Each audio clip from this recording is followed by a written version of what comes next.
소연 씨는 요새 직장에서 집중이 잘 되지 않습니다. 주변 동료들과 이야기를 나눌 때도 무슨 말을 하고 있는지 귀에 잘 들어오지 않고 자료를 보아도 글자가 눈에 잘 들어오지 않습니다. 그런 소연 씨를 보고 부장님은 정신을 어디에 뒀냐며 핀잔과 눈치를 줍니다. 그런 얘기를 들으면 소연 씨도 걱정이 되고 풀이 죽습니다. 소연 씨는 왜 그러는 걸까요? 사실 소연 씨는 최근에 남편과 심하게 싸운 뒤 냉전 중에 있습니다. 이혼을 해야 하나 고민도 됩니다. 내 말이 너무 심했나? 어떻게 화해를 하지? 라며 불안하기도 했다가 아니야. 도저히 용서가 안 돼. 이렇게는 계속 살 수 없어라며 화가 나고 마음이 불편합니다. 소연 씨처럼 현대인은 많은 고민을 안고 살아갑니다. 바쁘게 살다 보니 내면에 상처가 있는데 이를 잘 치유하지 못하고 넘기기 일쑤입니다. 이런 감정을 제때 해소해 주지 않으면 소연 씨처럼 직장 생활에서 집중력도 떨어지고 기억력도 떨어집니다. 무엇보다 이런 상처가 누적되면 어느 순간 번아웃이 오고 우울증이 온다는 게 문제입니다. 남편이나 가족과 관계도 돌이킬 수 없는 정도로 나빠질 수 있습니다. 감정은 똥과 같아서 제때 해소해 주지 않으면 몸에 독이 됩니다. 현대인들은 바쁜 나머지 자신의 감정을 제대로 돌보지 못하는 경우가 참 많은데요. 이런 분들을 위해서 감정을 어떻게 이해해야 하고 어떻게 해소해야 하는지 20년 넘게 상담을 공부해 오신 이지영님의 방법을 소개해 드리겠습니다. 아픔은 흔적을 남긴다. 발생한 감정은 계속 남아서 나 여기 있다고 신호를 보냅니다. 자신을 알아달라고, 느끼고 표현해서 해소되어 사라지게 해달라고 신호를 보내죠. 이러한 감정의 속성을 가장 적절하고 정확하게 표현할 수 있는 비유가 두 가지 있습니다. 첫 번째는 감정은 귀신이라는 것입니다. 해소되지 못한 감정은 한 맺힌 귀신과 같습니다. 발생은 했으나 느끼고 표현되지 못해 한을 품은 귀신입니다. 느끼고 표현되지 못하면 그 상처받은 감정은 어떻게 될까요? 모른 척하고 꾹 참고 누르면 어디론가 사라져 줄까요? 그렇지 않습니다. 그 감정은 결코 사라지지 않고 우리 가슴속 구석구석에 쌓여 있습니다. 그런 감정들은 굉장히 집요하게 신호를 보냅니다. 나 여기 있다고. 상처받은 감정이 여기 있다고 말입니다. 그렇게 신호를 보내며 해소되기를 요구하죠. 몇 년 전에 일자리에서 부당하게 잘렸던 그 상처받은 감정이 여기 있다고. 남편에게 비난받았을 때 상처받고 억울했던 감정이 여기 있다고. 친구가 무심코 지나가면서 한 말에 자존심이 상해서 상처받은 나 여기 있다고 신호를 보냅니다. 상처받은 감정들은 그렇게 우리 삶에 영향을 끼칩니다. 마치 한 맺힌 귀신처럼 말입니다. 우리는 매체에서 귀신이 등장하는 드라마나 영화를 드물지 않게 접하곤 합니다. 대표적인 이야기로 전래동화 장화홍련전이 있습니다. 억울하게 죽은 장화와 홍련 자매는 사또 주변을 계속 맴돕니다. 이처럼 귀신들은 주인공과 주변 사람들을 맴돌면서 자신의 한을 듣고 풀어달라고 애원하죠. 귀신을 주제로 한 영화 헬로우 고스트에서는 주인공의 등에 여러 귀신들이 엎여 있는 장면이 나옵니다. 그래서 주인공은 늘 어깨가 짓눌려서 무겁고 피부는 탁하며 얼굴엔 다크서클이 가득합니다. 우리도 그러합니다. 상처받은 감정들이 계속 쌓여 있으면 그 감정들은 우리 주변을 맴돌면서 한을 풀어달라고 신호를 보냅니다. 그래서 얼굴은 어둡고 몸은 무겁죠. 주변 사람들이 무슨 일 있냐고 물어보곤 합니다. 주인공이 귀신의 존재를 알게 되고 그 한을 풀어주면 귀신들은 고맙다고 인사하며 떠나갑니다. 감정도 마찬가지입니다. 상처받은 감정들의 존재를 알아주고 그들의 한을 풀어주면 떠납니다. 몸과 마음이 한결 가벼워지고 피부가 맑아지고 얼굴은 환해지죠.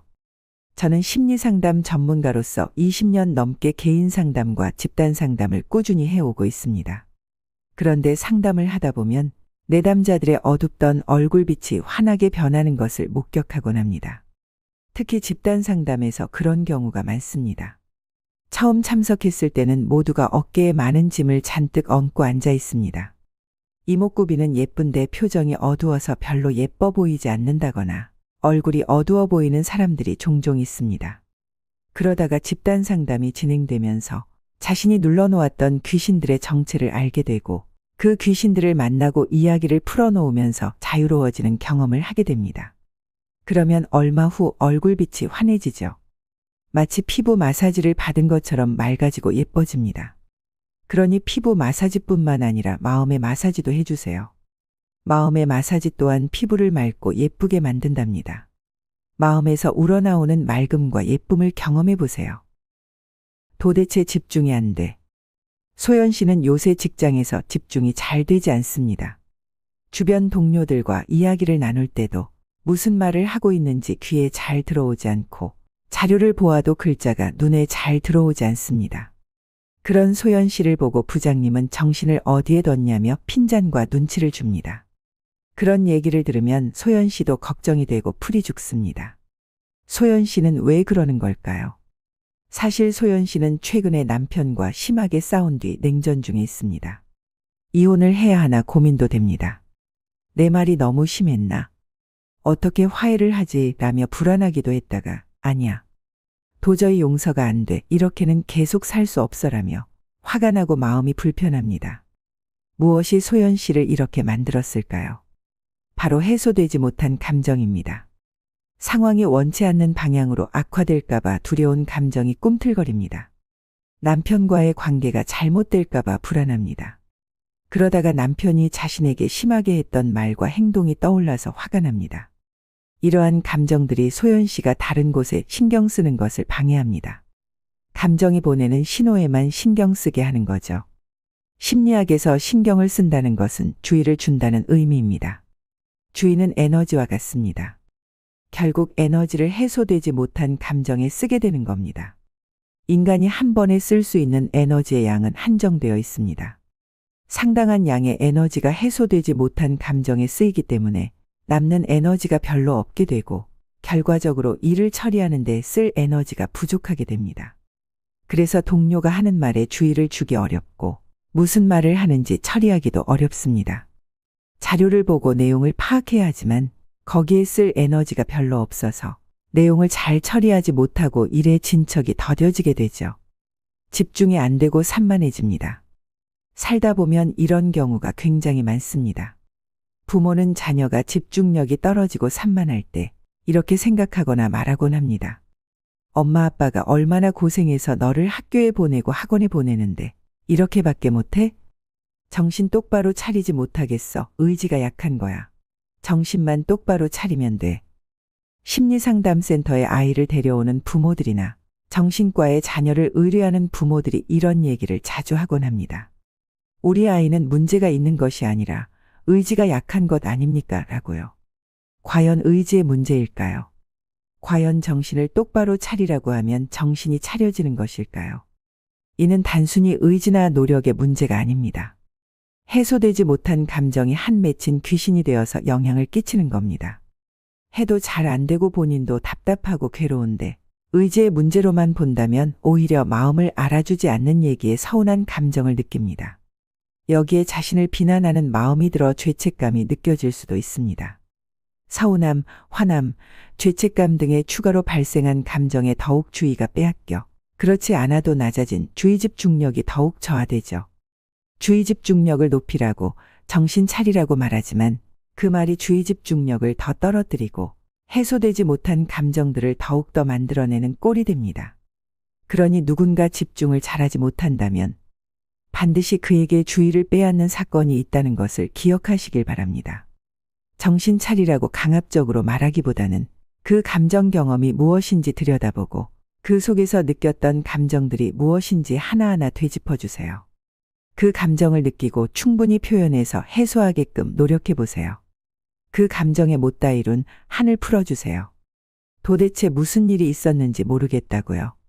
무슨 일이 영향을 미쳤는지 궁금하다면 상대에게 직접 물어보세요. 자신에게도 마찬가지입니다. 집중이 안 될 때 머릿속에 무엇이 자꾸 맴돌며 떠오르는지 스스로 물어보세요. 가슴에 어떤 감정들이 맴돌고 있나요? 무엇이 가슴속에서 충동질하고 있나요? 바로 그 맴도는 것이 답답함을 풀어줄 단서입니다. 감정 귀신이 무엇인지 알았다면 그 감정 귀신이 여러분을 붙잡고 무슨 얘기를 하는지 들어보세요. 때로는 특별한 사건이 있지 않더라도 바쁘게 산 탓에 지친 감정이 우리에게 신호를 보내기도 합니다. 피로해서 작업 속도가 느려지기도 하고 갑자기 울적해지기도 합니다. 그럴 때 여러분의 감정은 힘들어, 피곤해, 지쳤어라고 이야기하고 있습니다. 그 지친 마음을 알아주세요. 충분히 느끼고 표현해 주세요. 물론 우리에게 좀 쉬라고 이야기하는 것이지만 신기하게도 지친 감정을 알아주는 것만으로도, 그 감정을 그대로 느끼고 표현하는 것만으로도 별다른 휴식 없이 다시 일을 시작할 수 있습니다. 박사과정 때의 일입니다. 상담센터에서 일하면서 대학원에서 학업도 마쳐야 하고 전문 상담자의 수련과 결혼 생활까지 함께하느라 무척 바쁜 나날을 보내고 있었습니다. 하루는 일을 마치고 집에 돌아와서 혼자 저녁 식사를 하려고 밥 한 숟가락을 입에 넣는 순간 뭔가 가슴 깊숙한 곳에서 울컥하는 것이 느껴졌습니다. 별다른 사건 사고도 없었고 마음에 걸리는 것도 없었는데 말입니다. 그래서 숟가락을 내려놓고 그 감정에 집중해 봤죠. 눈물이 올라왔습니다. 왠지 모를 지치고 힘든 감정이었습니다. 별일은 없었지만 바쁜 나날을 보내면서 몸이 지쳐가고 있었던 겁니다. 지치고 힘든 감정을 알아주고 가슴에서 올라오는 대로 티슈를 훔치며 꺼이꺼이 울었던 기억이 납니다. 실컷 울고 나니 금세 마음이 가벼워졌습니다. 가슴이 시원해지고 신기하게도 밥맛이 돌았습니다. 배가 고파졌고 밥이 먹고 싶어졌습니다. 그리고 다시 기운이 났습니다. 새롭게 시작할 수 있을 것만 같았죠. 그렇게 울고 난 후 밥을 먹고 그동안 그래왔던 것처럼 계속 열심히 살았던 기억이 납니다. 가끔 쉴 수는 없지만 지치고 힘든 감정이 올라올 때는 이렇게 그 감정을 만나 풀어주곤 합니다. 그러면 다시 시작할 수 있으니까요. 에너지를 회복하는 방법은 의외로 간단합니다. 사실 모든 사람은 자신만의 능력이 있고 자원이 있습니다. 모두 무언가를 잘할 수 있는 능력이 있죠. 그런데 살면서 이런저런 경험을 통해 상처를 받고 여러 어려움을 겪게 됩니다. 즉, 모두가 자신만의 에너지를 가지고 태어나지만 그 에너지의 상당 부분을 살아가면서 경험하는 수많은 상처에 빼앗겨서 주의 집중이 어려워지고 능력 발휘를 잘하지 못하게 되는 겁니다. 결국 살아가는 과정에서 에너지를 빼앗기는 것이므로 그 에너지를 회복한다면 주의 집중력을 회복할 수 있습니다. 주의와 에너지가 빼앗기고 있는 곳이 어딘지 찾아내서 그것으로부터 자유로워진다면 에너지가 회복되어 수행 능력과 성취가 증가합니다. 에너지가 회복되면 의욕이 생기고 무엇인가를 할 동기가 생깁니다. 그리고 행복감이 나타나는 등 유쾌한 감정들이 올라오죠. 많은 분들이 저는 행복하지 않아요. 어떻게 하면 행복해질 수 있을까요? 라고 묻습니다. 그건 주의를 빼앗아가는 불쾌한 감정들이 많이 있기 때문입니다.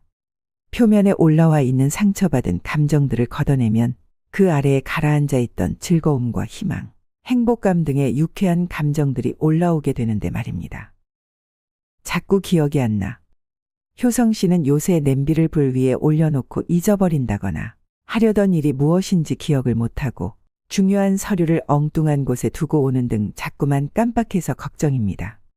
효성 씨에게 무슨 일이 있었던 것일까요? 며칠 전 효성 씨는 중학생 아들의 담임 선생님에게 전화를 받았습니다. 아들이 자꾸 지각이나 조퇴를 하고 주변 친구들을 위협하거나 때린다며 각별한 관심이 필요하다는 얘기였죠. 이후 효성 씨는 온통 아들에 대한 걱정과 그에 관한 생각뿐입니다. 기억이라는 것은 특정 정보의 주의를 반복적으로 줬을 때 그 정보가 기억의 저장고로 이동하는 겁니다. 그런데 주의가 다른 곳에 잔뜩 빼앗겨서 남는 에너지가 별로 없다면 기억의 저장고로 보내질 정보 또한 적어지는 거죠. 그렇게 기억력이 떨어지게 됩니다. 즉, 기억력 저하는 주의를 빼앗는 일이 있다는 것이고 나아가 신경 쓸 일이 너무 많다는 것을 의미합니다. 기억력을 확인하는 대표적인 수단이 시험입니다. 시험은 한마디로 기억력 테스트라고 볼 수 있죠. 주어진 정보 중에서 얼마나 많은 양의 정보를 기억의 저장고로 넘겼는지 확인하는 겁니다. 많은 부모가 자녀에게 좋은 성적을 기대하고 그 결과로서 자녀가 좋은 대학에 들어가기를 바랍니다. 심리학적 측면에서 보면 성적에 영향을 미치는 가장 중요한 요인은 안정성입니다. 불안정한 상태에서는 에너지를 빼앗기는 곳이 많아 학업에 주의를 할당하기 어렵기 때문입니다. 마음이 불안정하면 학업의 효율성도 떨어지고 학업 성취도에서 낮은 결과를 얻게 됩니다. 반면 마음이 안정적일 때는 에너지를 쓸데없이 빼앗기지 않아 자신의 에너지를 주어진 정보에 온전히 할애하여 기억의 저장고로 보내 높은 성적을 거둘 수 있습니다. 한마디로 자녀가 쓸 수 있는 에너지의 양을 많이 확보하게 하는 것이 성적 및 학업 성취도를 높이는 길이라는 겁니다. 그러기 위해서는 자녀가 안정감을 느끼는 환경을 만들어주는 것이 중요하겠죠. 문득 감정 귀신이 엄습해 온다. 요새 호준 씨는 친구들과 재미있게 놀다가도 별일도 아닌 것에 욱하고 화가 치밀어 오릅니다. 자신도 모르게 욱하면 친구들도 깜짝 놀라고 호준 씨도 당황스럽습니다. 소은 씨는 요즘 그럴 만한 상황이 아닌데도 이유 없이 울컥하고 눈물이 날 때가 있습니다. 그럴 때마다 당황스러워 이유를 찾아보지만 알 수가 없어 답답하기만 합니다. 최근에 승민 씨는 퇴근하고 집에 돌아와서 특별한 이유가 없는데도 아내에게 자꾸 짜증을 내고 화를 내게 됩니다. 이렇게 감정 귀신은 갑작스럽게 우리를 엄습해 오기도 합니다. 과연 그들에게는 무슨 일이 있었던 걸까요? 호준 씨는 최근 부모님에게 두 분의 이혼 사실을 일방적으로 통보받았습니다. 호준 씨는 순간 모든 것에 화가 났습니다. 자신에게는 소중한 가족인데 이를 깨뜨린 것에 화가 났고, 평범한 가정에서 자라고 싶었는데 이러한 자신의 소망을 망쳐버린 것에도 화가 났죠. 또한 이렇게 중요한 일을 두 분이 일방적으로 결정한 것에 화가 났습니다. 자신이 존중받지 못했다고 생각된 거죠. 소은 씨는 얼마 전에 10년 동안 키우며 정든 애완견 순이의 죽음을 겪었습니다. 다른 가족들이 힘들어할까봐 자신이라도 묵묵히 견디자고 다짐하면서 힘든 감정을 눌러놓았는데 그 슬픔이 자꾸만 올라와서 울컥하곤 합니다.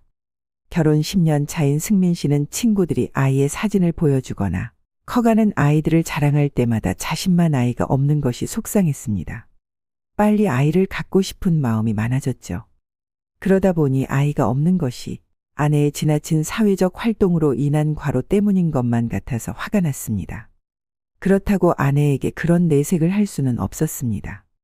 결국 자신도 모르게 원망하는 마음이 삐죽 튀어나와서 별일 아닌 것에 자꾸만 짜증을 내게 됐습니다. 우리는 모두 이런 일들을 경험합니다. 참고 눌러놓은 것들이 갑작스럽게 불쑥 올라오는 일을요.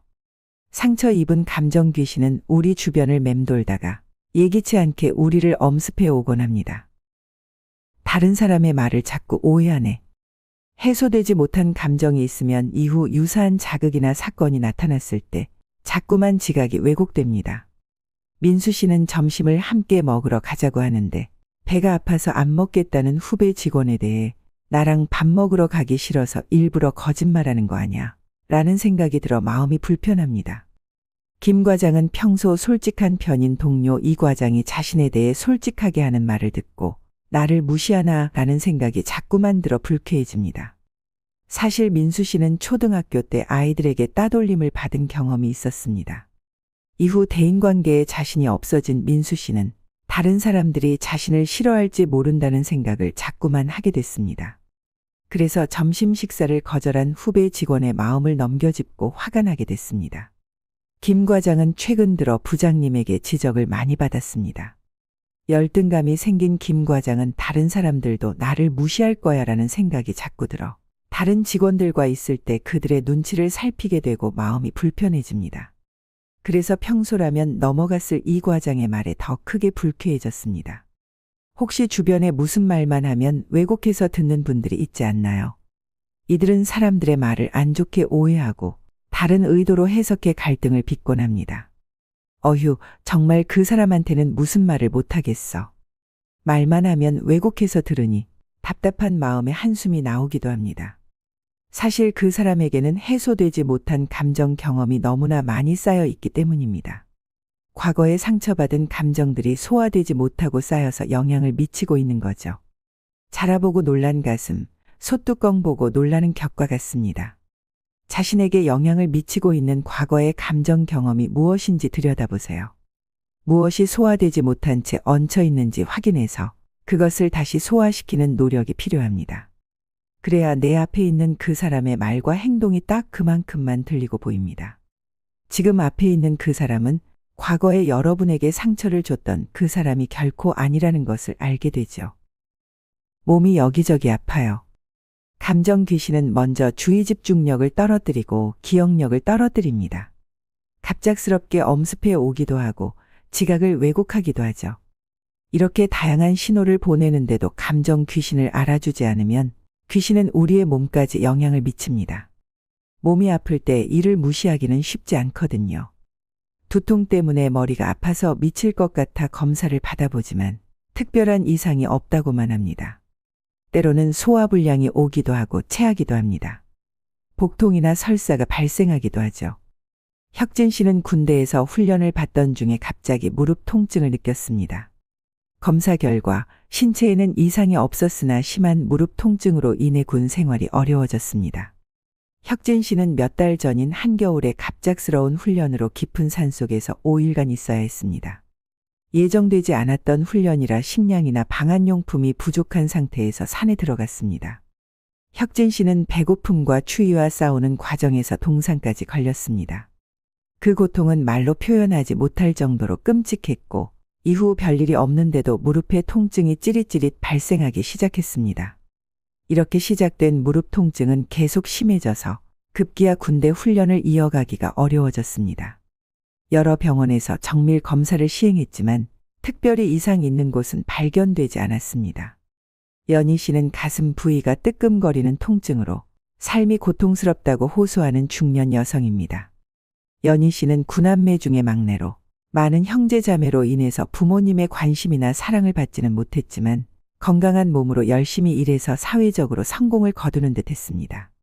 그러다 현재의 남편을 소개받아 결혼하게 됐습니다. 연희 씨는 드디어 자신만 바라보고 자신에게 잘해주는 사람이 생겼다는 생각에 잔뜩 들떴습니다. 하지만 결혼 생활이 1년 정도 지나면서 남편에게 알코올 문제가 있다는 것을 알게 됐습니다. 남편은 술만 마시면 화를 내며 물건을 부수기 일쑤였습니다. 온갖 노력을 해봤지만 남편의 술주정은 달라지지 않았습니다. 그러던 중 연희 씨는 무릎 한쪽에 퇴행성 관절염 진단을 받게 됐습니다. 연희 씨는 매우 큰 충격을 받았습니다. 삶에서 믿고 의지할 때라고는 건강한 몸밖에 없다고 생각했는데 몸마저 나빠졌다는 사실을 알게 되니 이제 아무것도 없다고 느껴진 것입니다. 연희 씨는 우울하고 무력해졌습니다. 그러다 가슴 부위에 찌릿찌릿한 통증이 발생했고 점차 통증이 심해지면서 일상생활이 어려워졌습니다. 아내의 가슴 통증으로 인해 남편은 전국의 수많은 병원을 돌아다녀 봤지만 이상이 없다고만 할 뿐이었습니다. 이들은 모두 말합니다. 몸이 아파서 힘들다고요. 그러나 사실은 이들을 힘들게 하는 사건이나 대상은 따로 있습니다. 그 상처로 인해서 마음이 아픈 건데 그 상처를 보려고 하지 않습니다. 불편하고 두려우니까요. 그렇게 외면한 상처받은 감정은 신체 증상을 만들고 사람들은 신체 증상으로 고통을 호소하게 됩니다. 그리고는 신체 증상 때문에 힘들다고 말합니다. 그렇다면 왜 신체 증상으로 고통을 호소할까요? 바로 얻는 게 있기 때문입니다. 첫째, 힘들다고 당당히 호소할 수 있습니다. 혁진 씨는 무릎 통증으로 군 생활이 고통스럽고 힘들다고 말합니다. 연희 씨는 가슴 통증으로 지금 사는 것이 너무 힘들다고 외칩니다. 실제로 이들에게 나타나는 통증은 거짓이 아닙니다. 혁진 씨와 연희 씨 모두 주관적으로 통증을 느끼고 있기 때문입니다. 둘째, 고통을 제공하는 요인을 줄이거나 상처를 준 대상을 괴롭힐 수 있습니다. 혁진 씨는 군 훈련이 너무 힘들어요라고 말하는 대신 무릎 통증으로 군 훈련을 받기가 어렵고 힘들어요라고 호소함으로써 군 훈련을 회피하고 조기 제대까지 할 수 있게 됐습니다. 연희 씨도 남편의 알코올 문제로 너무 힘들어요라고 하는 대신 가슴 통증으로 살기가 힘들어요라고 호소함으로써 남편의 술주정이 감소했을 뿐 아니라 이제 남편은 가슴 통증으로 일상생활이 어려운 아내를 돌봐야 합니다. 이처럼 상처에 대한 회피가 신체 증상을 만들어냅니다. 그 상처를 마주하기가 두렵고 싫기 때문입니다. 끝없이 외면하면 감정 귀신은 계속해서 신체 증상을 만들어냅니다. 감정 귀신을 마주하지 않으면 신체 증상도 사라지지 않습니다. 한겨울에 동상까지 걸려가면서 죽을 것 같이 힘들게 훈련했던 그 공포와 아픔을 마주하지 않으면 무릎 통증은 사라지지 않을 겁니다. 남편의 알코올 문제 때문에 결혼 생활에서 느낀 실망과 관절염으로 인해 절망했던 그 상처를 마주하지 않는다면 가슴 통증은 사라지지 않을 겁니다. 그러니 더 이상 외면하지 말고 용기를 내어 들여다보세요. 정말로 무엇 때문에 고통스럽고 힘든지 말입니다. 상처를 마주하고 상처받은 아픔을, 그 감정을 충분히 느끼고 표현한다면 감정 귀신은 떠나갈 것입니다. 잠이 안 와요. 잠이 잘 오지 않아서 힘든 적이 한 번쯤은 있을 겁니다. 그럴 때를 잘 기억해 보면 눈을 감고 자려고 하지만 자꾸만 생각이 떠올라 잠이 오지 않았을 것입니다.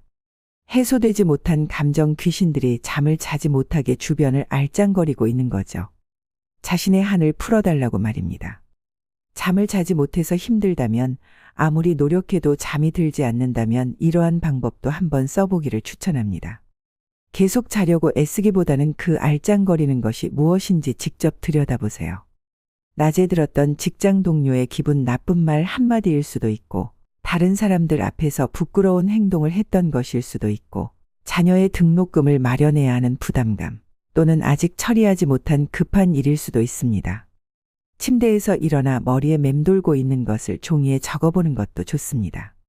느껴지는 감정과 생각을 따라가면서 적다 보면 어느새 마음이 편안해질 것입니다. 그리고 다시 잠자리에 누워보세요. 잠드는 방법은 의외로 간단할 수 있습니다. 감정은 똥이다. 감정에 대한 두 번째 비유를 알려드리기에 앞서 독자분들께 먼저 양해를 구합니다. 비위가 좋지 않으시거나 이것에 대해 편견이 있다면 마음이 불편해지실 수도 있으니까요.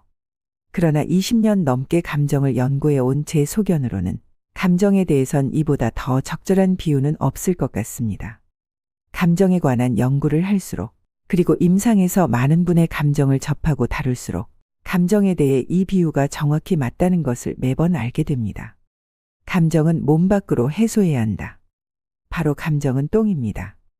우리는 매일 무언가를 먹습니다. 그리고 그 결과 똥이 만들어집니다. 똥은 반드시 몸 밖으로 내보내야 합니다. 여러분, 혹시 오늘 똥 싸셨나요? 못 쌌으면 내일 싸겠죠. 내일도 아니라면 그 다음 날에는 싸겠죠. 그렇게 계속 못 산다면 약이라도 먹고 싸야 하고, 그래도 안 된다면 관장이라도 해서 똥을 몸 밖으로 꺼내야 합니다. 그렇지 않으면 똥독에 올라 죽을 수도 있습니다. 감정은 똥과 같습니다. 우리는 매일 다양한 자극과 만나고 그 결과 감정이 발생합니다. 발생한 감정은 똥과 같이 몸 밖으로 꺼내줘야 합니다. 그렇지 않는다면 똥독에 올라 고통을 겪게 되고 죽을 수도 있습니다. 감정의 경우 똥독은 앞서 언급한 주의 집중력 감소, 기억력 감소, 지각의 왜곡, 신체 증상, 불면 등이 됩니다. 이로 인해서 살아가는 게 고통스럽고 삶이 힘겨워져서 죽음을 선택할 수도 있습니다. 감정을 해소하는 데는 상대가 필요하지 않다. 과거에는 감정에 대한 편견과 오해가 가득했지만 지금은 감정에 대한 인식이 많이 개선됐습니다. 그래서 감정을 표현하는 것이 중요하다고 많이 생각하죠. 그런데 이와 관련해서 많은 분들이 착각하는 것이 있습니다. 수지 씨는 과장님이 직원들이 있는 자리에서 자신을 나무란 데에 상처받고 화가 났습니다. 정말 화가 나 어떻게든 과장님에게 내가 얼마나 무안했고 상처받았는지 얘기해야만 해. 그래야 이 고통스러운 마음이 풀릴 수 있을 것 같아. 그래서 수지 씨는 매일 머릿속에서 과장님에게 어떻게 다가가 대화를 유도하고 자신의 마음을 표현할지 시뮬레이션을 합니다. 저기 복도에서 과장님이 걸어온다. 그러면 다가가서 말을 건넨다. 이렇게 말을 하고 매일 어떻게 할 것인지 상상하지만 시도조차 하지 못한 채 실패하고 맙니다. 매일 더 열심히 머릿속으로 그려보지만 준비만 할 뿐 과장님에게 말도 꺼내지 못합니다. 설령 과장님에게 어렵게 얘기를 꺼냈다고 하더라도 수지 씨가 준비했던 이야기를 다 할 수 있을까요? 아마도 과장님은 수지 씨의 말에 자신이 상처받을 수도 있겠다는 생각이 들어 방어하는 자세로 수지 씨의 말을 중간에 끊을지도 모릅니다. 내가 뭘 그렇게 심하게 했다는 거야? 지금 뭐 하자는 거지? 라며 오히려 화를 낼 수도 있고, 상사로서 그 정도 말도 못하나 라며 방어하기에 급급해할 수도 있습니다. 상처를 준 대상은 자신이 상처받을 수 있다는 생각에 방패를 들고 자신을 보호하기에 급급합니다. 그러면 이렇게 질문할 수 있습니다. 그럼 그 사람 때문에 화가 났는데 상대방에게 말도 못하나요? 난 참고만 있어야 하나요? 이렇게 마음이 아프고 억울한데 말이에요. 저는 이렇게 말씀드리고 싶습니다. 감정 해소와 감정 전달은 다르다고요. 감정을 해소할 때도 표현이라는 용어를 쓰고 감정을 전달할 때도 표현이라는 용어를 쓰기 때문에 이 두 가지를 혼동하는 경우가 많습니다. 그러나 두 가지는 완전히 다릅니다. 또한 감정 해소를 위한 표현 방식과 감정 전달을 위한 표현 방식은 매우 다릅니다. 많은 분들이 자신에게 상처를 준 상대에게 말을 해야 감정이 해소될 것이라고 생각합니다. 그러나 감정을 해소하는 데 있어서 상대방이 반드시 필요한 것은 아닙니다. 아니, 감정을 해소하는 데는 상대방이 필요하지 않습니다. 오히려 상대방은 감정을 해소하는 데 방해가 될 가능성이 크죠. 상대방에게 감정을 전달하는 건 선택의 문제입니다. 만약 전달하기로 선택했다면 감정 전달을 위한 표현 방식을 따로 사용해야 합니다. 그런데 주변 사람들에게 상처받은 감정을 표현했다가 오히려 불편한 일을 경험했던 적이 있지 않나요? 오히려 소문이 나서 오해를 받고 어려운 상황에 처할 수도 있습니다. 그러니 누군가에게 상처받은 감정에 관해 이야기하고 싶다면 비밀을 지켜달라고 이야기를 꼭 하기 바랍니다. 그렇지 않으면 듣는 사람은 이 사람이 나에게 얘기한다면 다른 사람에게도 말할 수 있는 거겠지라고 생각할 수 있습니다. 감정 해소를 위한 사전 조건을 확보하라. 안전한 대상이 있다면 안전한 대상을 찾으십시오. 안전한 대상이란 여러분의 감정을 표현해도 별 문제가 발생하지 않을 수 있는 사람, 이해해주고 수용해주며 끝까지 들어줄 수 있는 사람입니다. 여러분의 안전한 대상은 누구입니까? 친한 친구가 될 수도 있고 남자친구나 여자친구, 남편이나 아내, 엄마나 가족이 될 수도 있습니다. 만약 지금 한 명이라도 떠올릴 수 있다면 여러분은 삶에서 어느 정도 성공한 겁니다. 감정을 안전하게 표현할 수 있는 대상이 있다면 그 사람에게 감사할 필요가 있습니다. 많은 사람들은 감정을 부담스럽게 느끼고 불편해하기 때문입니다. 여러분 또한 감정이 불편하지 않나요? 누군가 제게 왜 사람들은 감정에 서툴까요? 왜 감정은 불편할까요? 라고 질문한 적이 있었습니다. 거기서 저는 두 가지 이유로 답을 했죠. 첫째, 감정에는 에너지가 들어가기 때문에 불편합니다. 모든 감정엔 에너지가 들어갑니다. 화날 때는 몸에서 열이 나고 불안할 때는 긴장이 돼서 어깨에 힘이 들어갑니다. 슬플 때 꺼이꺼이 울고 나면 진이 빠집니다. 현대인은 치열한 경쟁 사회에서 해야 할 것들이 많아서 감정에 에너지를 쓰는 것을 부담스러워합니다. 그래서 바쁘게 살다 보면 화가 날 수도 있는 말에도 화가 나지 않습니다. 그러다 일이 마무리되고 나서 잠자리에 누웠을 때 무심코 지나쳤던 말 한마디가 불쑥 떠오릅니다. 뭐야, 그건 나 기분 나빠지라고 한 말이잖아. 바보같이 한마디도 못하다니 그제야 화가 나 어찌할 바를 모르죠. 두 번째 이유는 감정을 느낄 때 그 감정을 어떻게 다뤄야 하는지 모르기 때문입니다. 많은 사람들이 감정을 어떻게 다뤄야 하는지 잘 모릅니다. 내가 느끼는 감정에 대해서도 그리고 다른 사람이 느끼는 감정에 대해서도 어떻게 다뤄야 할지 몰라 당황스러워합니다. 이 책을 통해서 감정을 제대로 이해하고 다루는 법을 습득하길 바랍니다. 더 이상 상처와 아픔이 불편하다고 다루는 방법을 모른다고 외면하지는 않길 바랍니다. 어떤 분들에게는 안전한 대상이 없을 수도 있습니다. 그렇다고 실망하지 마십시오. 어떤 말이나 행동을 해도 부작용이 없는 안전한 상황을 찾으면 되니까요. 혼자 있는 상황은 대표적인 안전한 상황입니다. 혼자 방에 있거나 혼자 작업실에 있거나 차 안에 혼자 있으면 안전합니다. 그런데 사실 안전한 상황을 찾기는 쉽지 않습니다. 직장에서는 늘 동료 직원들과 함께 있고 집에서는 가족과 함께 있으며 방 안에 혼자 있다고 해도 대부분 방음이 되지 않아서 안에서 나는 소리나 하는 행동이 밖으로 전해지기 마련입니다. 그런 경우라도 실망하지 마십시오.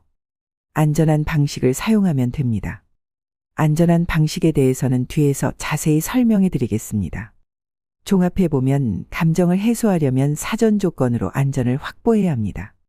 안전한 대상에게 하거나 안전한 상황에서 하거나 또는 안전한 방식을 사용하여 해소합니다.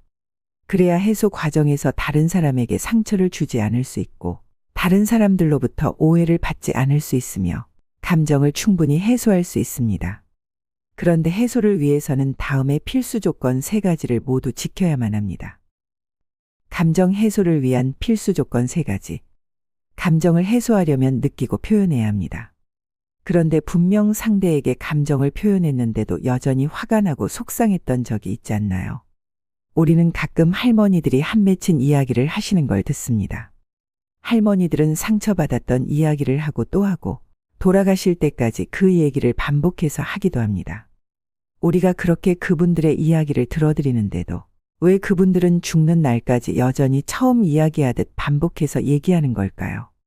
이유는 간단합니다. 해소되지 않았기 때문이죠. 감정이 해소되지 않아서 계속 이야기하는 것입니다. 감정을 해소하는 표현 방식에는 규칙이 있습니다. 그냥 표현하다고 해소되는 건 아니라는 겁니다. 다음의 규칙을 지키면 아무리 오랫동안 묵은 감정이라도 짧게는 5분, 길게는 30분 내로 충분히 해소될 수 있습니다. 첫 번째는 감정 단어를 명명해야 합니다. 많은 사람들이 감정을 표현하라고 하면 내가 언제 어떻게 했는데 누가 어떻게 했다는 식으로 스토리를 말합니다. 그러나 스토리를 말한다고 감정이 해소되지는 않습니다. 그저 그런 일이 있었다는 것을 알리고 싶은 욕구가 해소될 뿐입니다. 감정이 해소되기 위해서는 감정 단어를 명명해야 합니다. 화나, 억울해, 슬퍼, 미안해와 같이 감정 단어를 명명해야 감정이 해소되기 시작합니다. 두 번째는 감정을 몸 밖으로 꺼내야 합니다. 감정은 똥과 같아서 몸 밖으로 꺼내야만 비워져서 해소될 수 있습니다.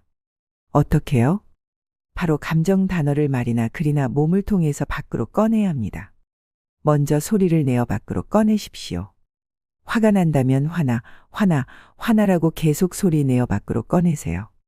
그러다 보면 화가 사그라지고 다른 감정이 올라오는 것이 느껴집니다.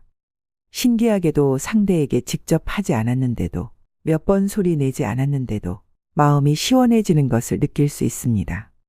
안전한 상황이라면 감정 단어를 소리 내어 밖으로 꺼낼 수 있겠지만 그렇지 못할 때는 어떻게 해야 할까요?